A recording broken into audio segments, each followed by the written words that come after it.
Praise the lord. ఆదికాండము 15వ అధ్యాయము. ఇవి జరిగిన తరువాత యెహోవా వాక్యము అబ్రామునకు దర్శనమందు వచ్చి, అబ్రామా, భయపడకుము, నేను నీకు కేడెము, నీ బహుమానము అత్యధికమగునని చెప్పెను.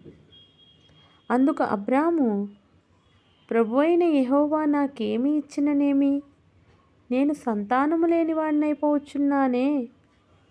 దమస్కు ఎలియేజరే నా ఇంటి ఆస్తికర్త యగును గదా. మరియు అబ్రాము, ఇదిగో, నీవు నాకు సంతానం ఇయ్యలేదు గనుక నా పరివారంలో ఒకడు నాకు వారసుడగునని చెప్పగా, యెహోవా వాక్యం అతని వద్దకు వచ్చి, ఇతడు నీకు వారసుడు కాడు, నీ గర్భవాసమున పుట్టబోచున్నవాడు నీకు వారసుడగునని చెప్పెను.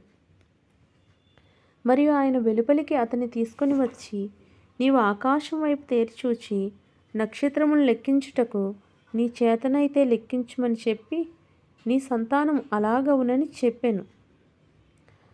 అతడు యెహోవాను నమ్మెను, ఆయన అది అతనికి నీతిగా ఎంచెను.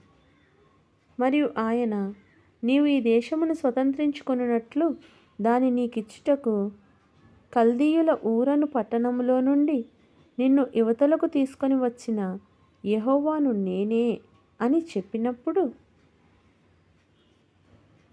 అతడు, ప్రభువైన యెహోవా, నేను దీన్ని స్వతంత్రించుకొనేదనని నాకెట్లు తెలియననగా, ఆయన 3 ఏండ్ల పెయ్యను, 3 ఏండ్ల మేకను, 3 ఏండ్ల పొట్టేలును, ఒక తెల్లగువ్వను, ఒక పావురపు పిల్లను నా యొద్దకు తెమ్మని అతనితో చెప్పెను.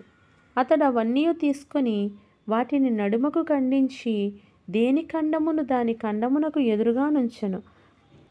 పక్షులను అతడు ఖండింపలేదు. గద్దలు ఆ కళేబరముల మీద వాలినప్పుడు అబ్రాము వాటిని తోలివేసెను. పొద్దుగుంక పోయినప్పుడు అబ్రామునకు గాఢ నిద్ర పట్టెను.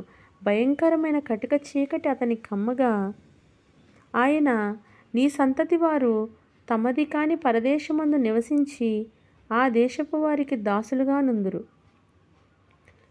వారు 400 ఏండ్లు వీరిని శ్రమ పెట్టుదురు.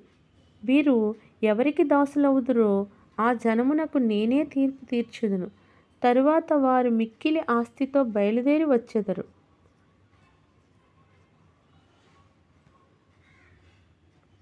నీవు క్షేమముగా నీ పితరుల యొద్దకు పోయెదవు, మంచి వృద్ధాప్యమందు పాతిపెట్టబడుదువు. అమోరీయుల అక్రమము ఇంకనూ సంపూర్ణము కాలేదు గనుక నీ 4వ తరం వారు ఇక్కడికి మరలా వచ్చెదరని నిశ్చయముగా తెలుసుకొనుమని అబ్రాముతో చెప్పెను.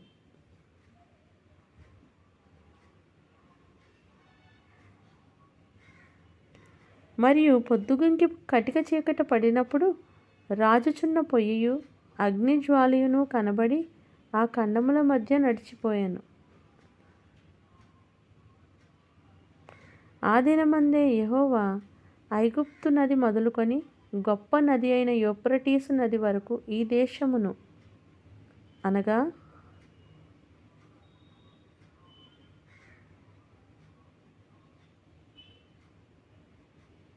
కేనీయులను, కనిజ్జీయులను, కద్మోనీయులను, హిత్తీయులను, పెరిజ్జీయులను, రెఫాయీయులను, అమోరీయులను, కనానీయులను, గిర్గాషీయులను, యెబూసీయులను నీ సంతానమునకిచ్చియున్నానని అబ్రాముతో నిబంధన చేసెను. Praise the lord.